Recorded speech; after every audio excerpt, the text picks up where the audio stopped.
Salve! Saudara-saudariku umat Katolik. Setiap bulan Oktober umat Katolik di seluruh dunia berdoa rosario di setiap hari selama 1 bulan penuh. Pertanyaannya, mengapa umat Katolik secara khusus berdoa rosario pada bulan Oktober selama sebulan penuh? Nah, tahukah Anda latar belakang sejarah dunia yang melibatkan mukjizat terjadi oleh karena doa rosario yang didoakan umat Katolik di Eropa pada saat itu? Peringatan bulan Rosario pada bulan Oktober berakar dari sebuah peristiwa bersejarah yang terjadi pada tanggal 7 Oktober 1571, yaitu Pertempuran Lepanto.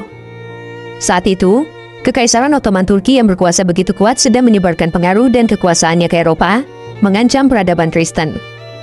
Menanggapi ancaman ini, Paus Pius kelima mengajak seluruh umat Katolik di benua tersebut untuk berdoa rosario demi kemenangan. Secara luar biasa, armada Liga Suci yang dipimpin oleh pihak Kristen, meskipun kalah jumlah, berhasil mengalahkan armada Ottoman Turki dalam pertempuran laut yang sengit itu. Kemenangan ini secara luas diyakini sebagai hasil mukjizat dari doa rosario. Sebagai bentuk syukur dan penghormatan, Paus Pius kelima menetapkan tanggal tersebut sebagai Hari Raya Santa Perawan Maria Bunda Kemenangan, yang kemudian diubah oleh Paus Gregorius ke-13 menjadi Hari Raya Santa Perawan Maria Ratu Rosario. Tradisi ini semakin diperkuat pada tahun 1883, ketika Paus Leo ke-13 secara resmi mendedikasikan seluruh bulan Oktober sebagai bulan Rosario, mendorong umat beriman untuk mendaraskan doa ini secara khusus sebagai bentuk devosi. Mari kita dengarkan sejarah lengkapnya seperti yang dijelaskan oleh Pastor Chris Eilar dalam video ini. Katolik harus tahu menerjemahkannya untuk Anda sekalian. Aku percaya akan Roh Kudus, Gereja Kristus yang kudus, persekutuan para kudus, pengampunan dosa, kebangkitan badan, kehidupan yang kekal.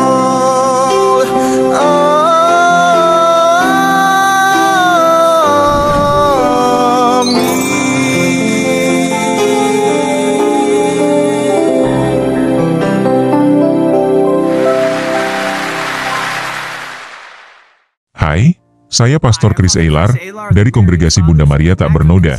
Di sini, di situs Ziarah Nasional Kerahiman Ilahi. Selamat datang di Living Divine Mercy di EWTN. Dulu ketika saya bermain sepak bola sewaktu SMA, pelatih kami selalu meminta kami untuk berdoa kepada Bunda Maria, Bunda Kemenangan. Dan itu masuk akal karena kami selalu ingin memenangkan pertandingan. Tetapi apakah itu devosi Katolik sejati, atau hanya tradisi olahraga dari legenda urban? Begitu pula ketika masih kecil, saya pikir Liga Keadilanlah yang menyelamatkan dunia, yaitu Superman, Batman dan Robin, Wonder Woman, dan Aquaman. Nah, tahukah Anda bahwa benar-benar ada Liga Keadilan yang menyelamatkan dunia 450 tahun yang lalu?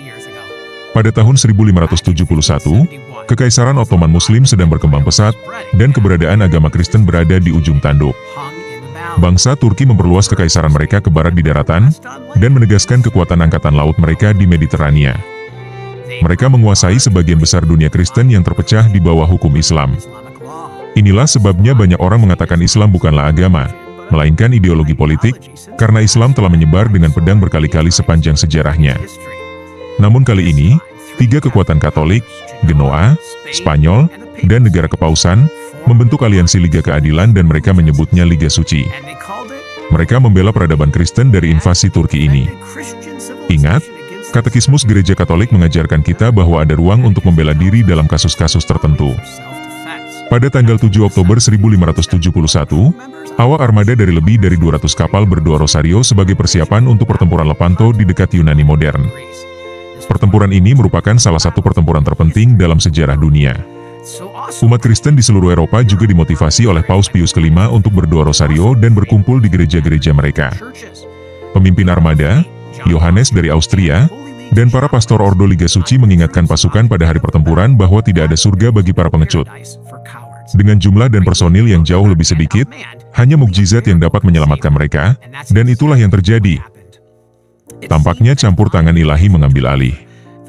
Angin tiba-tiba berubah menguntungkan pasukan Kristen. Dan apa yang tampak seperti kekalahan yang tak terelakkan, lalu berubah menjadi kemenangan dan penyelamatan pasukan Kristen meskipun menghadapi banyak rintangan. Armada Kristen, yang oleh beberapa sejarawan digambarkan sebagai sekelompok kapal Katolik yang siap tempur, akhirnya berhasil mengalahkan pasukan Muslim. Hal ini menyebabkan sekitar 15.000 orang Kristen yang ditawan di kapal-kapal Muslim dibebaskan dari perbudakan. Seorang tentara Kristen yang ditangkap kemudian kembali ke negara asalnya, Spanyol, dan menulis novel modern pertama berjudul Don Quixote. Miguel de Cervantes inilah yang hingga kini tetap dianggap sebagai ahli bahasa Spanyol yang tertinggi dalam sejarah peperangan laut.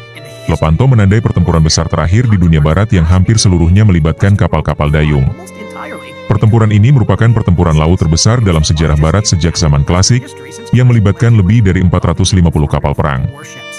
Jika Ottoman menang, kemungkinan besar bahwa invasi ke Italia akan terjadi, sehingga Sultan Ottoman yang telah mengklaim diri sebagai Kaisar Romawi saat itu, akan menguasai seluruh Roma dan mengakhiri kekristenan. Paus sangat tersentuh hatinya sehingga ia menetapkan satu hari raya pada hari tersebut yang disebut Hari Raya Bunda Maria, Bunda Kemenangan. Jadi, pelatih sepak bola SMA saya benar. Alasan Anda tidak banyak mendengarnya lagi hari ini adalah karena kemudian hari raya itu diubah menjadi Bunda Maria Bunda Rosario. Karena dua itulah yang mereka panjatkan dan yang menyelamatkan mereka saat itu.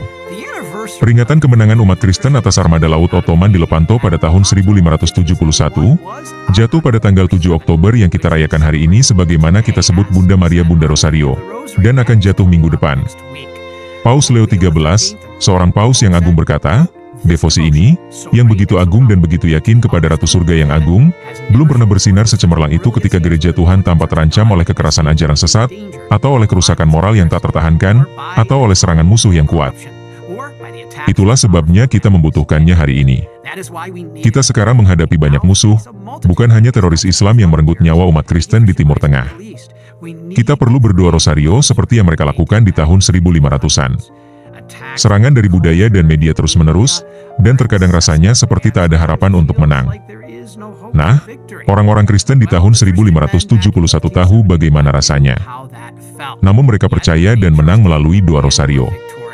Kita mungkin sering merasa lemah atau lelah, tetapi persatuan dalam berdoa rosario menyatukan kita. Rosario memberi kita kekuatan, menyatukan kita secara rohani satu sama lain, dengan Bunda Maria, dan dengan surga. Seperti yang Bunda Maria ajarkan di Fatima, berdoalah rosario setiap hari untuk kedamaian. Maka, Bunda Maria Bunda Rosario, doakanlah kami. Nah, saudara-saudariku terkasih. Dalam video ini, Pastor Chris Eilar dengan piawai memadukan sejarah dunia, kesaksian pribadi, kitab suci, dan praktik Katolik kontemporer untuk menyajikan pemahaman holistik tentang makna penting doa rosario. Kisah historis pertempuran Lepanto bukan sekadar pelajaran tentang peperangan laut, melainkan demonstrasi mendalam tentang dimensi spiritual di balik peristiwa-peristiwa bersejarah. Pastor Chris menunjukkan bagaimana iman dan doa dapat mengubah halus sejarah dan melindungi peradaban dari kehancuran. Fakta bahwa peristiwa ini mendorong ditetapkannya hari raya untuk menghormati Bunda Maria, mencerminkan pengakuan gereja atas doa melalui perantaraan Maria kepada putranya Yesus, sungguh-sungguh penuh kuasa. Mari kita terus berdoa rosario terutama di bulan Oktober ini. Tuhan memberkati kita semua. Aku percaya akan Roh Kudus, Gereja Kristus yang kudus, persekutuan para kudus, pengampunan dosa, kebanggaan